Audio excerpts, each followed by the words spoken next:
Kitab Kejadian. Manusia dan Taman Eden.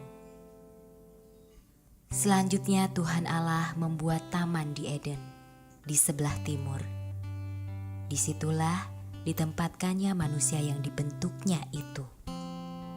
Lalu Tuhan Allah menumbuhkan berbagai-bagai pohon dari bumi, yang menarik dan yang baik untuk dimakan buahnya.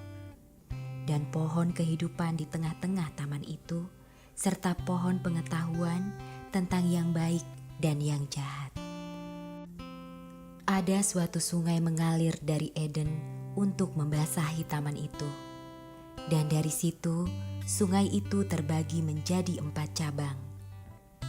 Yang pertama, namanya Pison, yakni yang mengalir mengelilingi seluruh tanah Hawila, tempat emas ada.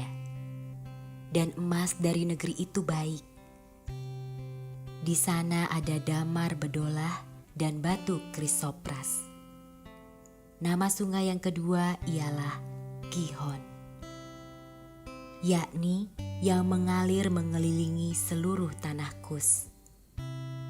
Nama sungai yang ketiga ialah Tigris, yakni yang mengalir di sebelah timur Asyur.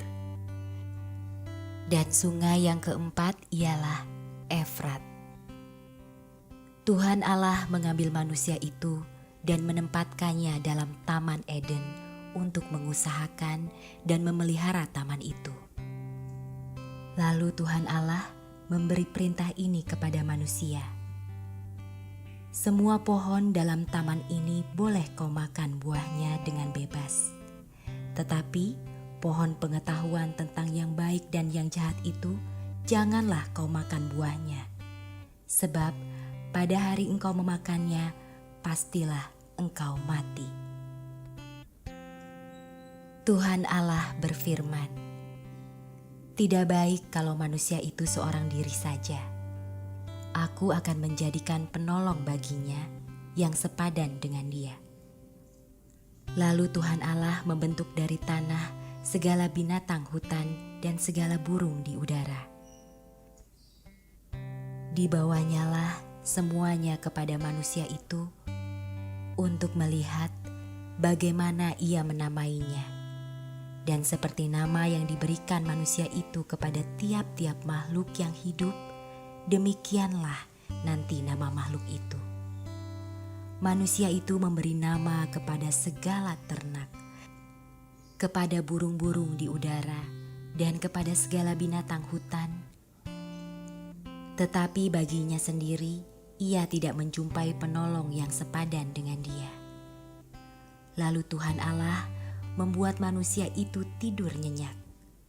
Ketika ia tidur, Tuhan Allah mengambil salah satu rusuk daripadanya, lalu menutup tempat itu dengan daging.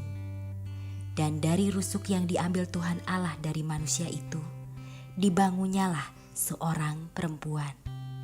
Lalu dibawanya kepada manusia itu. Lalu berkatalah manusia itu, "Inilah dia, tulang dari tulangku dan daging dari dagingku. Ia akan dinamai perempuan, sebab ia diambil dari laki-laki. Sebab itu seorang laki-laki akan meninggalkan ayahnya dan ibunya dan bersatu dengan istrinya, sehingga keduanya menjadi satu daging.